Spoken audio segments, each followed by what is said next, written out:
Hello student, now we are going to see the pseudo first order reaction. Pseudo first order reaction. Pseudo means imaginary. Okay, so it's imaginary first order reaction. What happens in this reaction?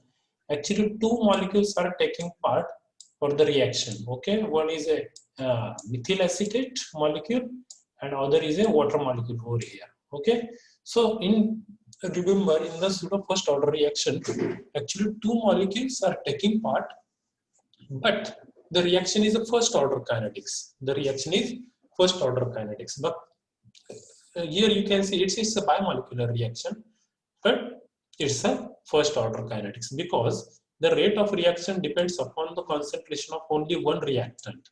Okay, and here in this case, this is what the example acid hydrolysis of methyl acetate. This is an example of pseudo first order reaction. What happens? This is a methyl acetate. It is somehow less in concentration, but the water is in the excess in concentration in the reaction flask.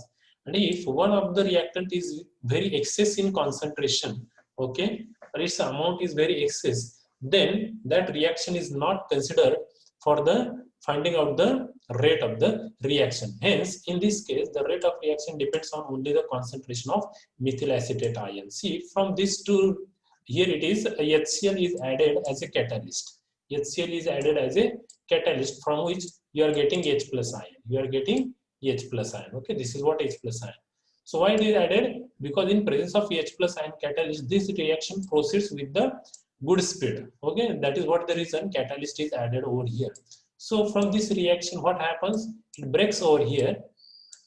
See, over here, and there is a formation of methanol molecule and acetic acid molecule. Whatever acetic acid form over there, now that acetic acid from the reaction flask, what we are going to do, we are taking out the specific volume of that reaction mixture, and that reaction mixture is titrated with the alkali. Okay, standard solution of alkali of which concentration is known to us. and याचं concentration आपल्याला माहिती असणार आहे आणि मग याचं टायट्रेशन याच्याबरोबर करणार जसं की HCl आणि NaOH टायट्रेशन आपण करतो so we get the pink color as a end point. Here in this case we are reacting NaOH with the formed acetic acid because from reaction you can see that from one molecule of methyl acetate one molecule of acetic acid is formed. So whatever concentration of acetic acid you are getting in the reaction flask or from the reaction flask after the titration, same amount of methyl acetate is converted to the acetic acid. Okay की ह्या एक molecule पासून हा एक बनतोय मग समजा हे 50 molecule बनले तर आपण काय म्हणूया किती मॉलिक्यूलचं कन्वर्जन झालं ह्या 50 मॉलिक्यूलचं कन्वर्जन कशात झालंय 50 मॉलिक्यूल ऑफ acetic acid मध्ये कन्वर्जन झालेलं तर याच्यामध्ये when we are doing titration what happens at the initial reading is considered as a T0 when reaction is not started. Okay, that time we are titrating. After time we are titrating the reaction mixture with the alkali or the reading is noted as a capital T to the base T, and at the infinity the reading is noted as a T to the base infinity. Okay, when reaction is get completed.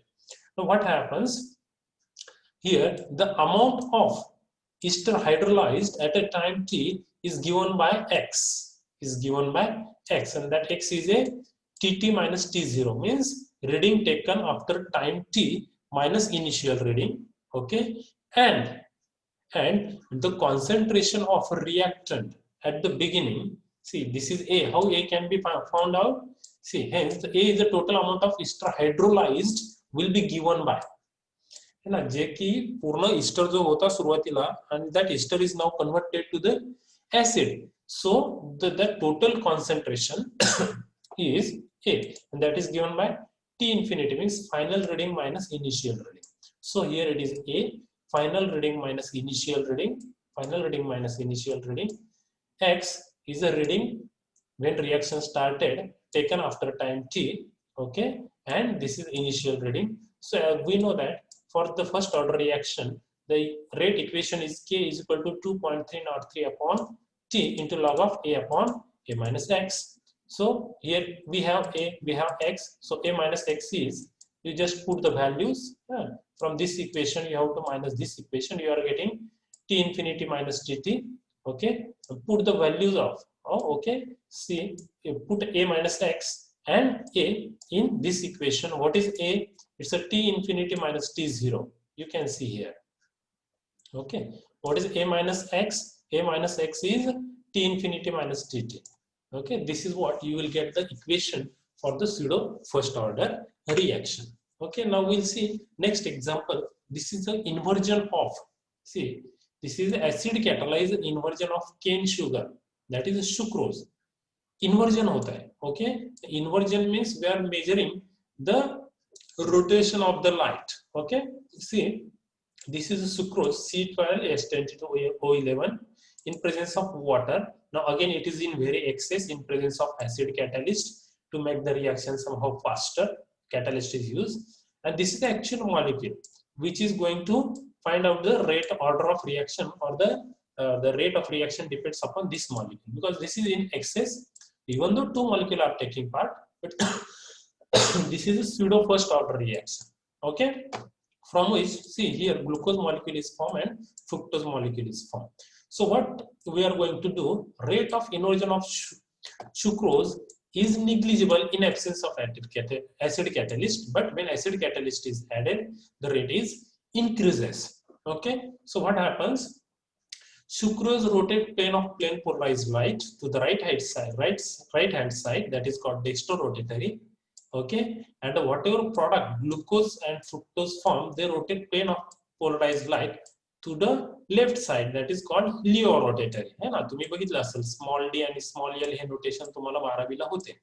Okay, dextrorotatory and leorotatory, clockwise and anti-clockwise, clockwise and anti-clockwise. Okay, now see, hence the reaction is termed as an inversion of sucrose. Hence the name is inversion. एक इकडे light rotate करतोय है ना, घड्याळाच्या दिशेने एक आणि त्याच्या अपोजिट दिशेने, म्हणून ते इन्व्हर्जन लिहिलेलं आहे. The progress of reaction can be monitored by measuring the angle of rotation alpha using a polarimeter. Okay, that is there, no problem. So alpha of the reaction mixture at a regular time interval is measured. So alpha 0 is reading taken at the beginning when reaction was started.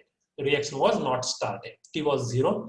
Alpha t is a reading taken after time t, after time t, and alpha infinity is a reading when reaction is completed. Okay, at a time t infinity, right? So the quantities a, x and a minus x we can easily evaluate here. So what is a? As like a previous reaction, जसं की इथे आपण find out केलेला आहे या इथे, तसंच या ठिकाणी बघा, a is a initial reading minus final reading, initial reading minus final reading, and x is a initial reading minus reading after time t. Okay, so here is the rotation, there we were measuring. सी, नाहीतर तुम्हाला कसं इथे confusion होईल नाही का, इथे म्हणाल तुम्ही सर इथे T infinity minus T zero होतं आणि T T minus T zero होतं, इथे तर अल्फा झिरो सुरुवातीला आलेला आहे, कारण इथे आपण रोटेशन मेजर करतोय. अलग लक्षात, प्लेन पोलराइज्ड लाईट जे रोटेट होते ते मेजर करतोय, म्हणून ते तसं आहे. इथे जास्त काही तुम्ही फारसं त्याच्यामध्ये हे करू नका. Okay, don't get confused over here. So where A is the initial concentration of sucrose, X is the concentration of sucrose hydrolyzed at a time t. So what A minus X, this is what the value of A minus X. Yeah, equation madun, from this equation you have to minus this equation, you will get alpha t minus alpha infinity. So putting all these in this equation, what you will get, K is equal to 2.303 upon t into log of alpha 0 minus alpha infinity upon alpha t minus alpha infinity. Okay, this is what the equation for the pseudo first order reaction of or for inversion of cane sugar. Sorry. Now see,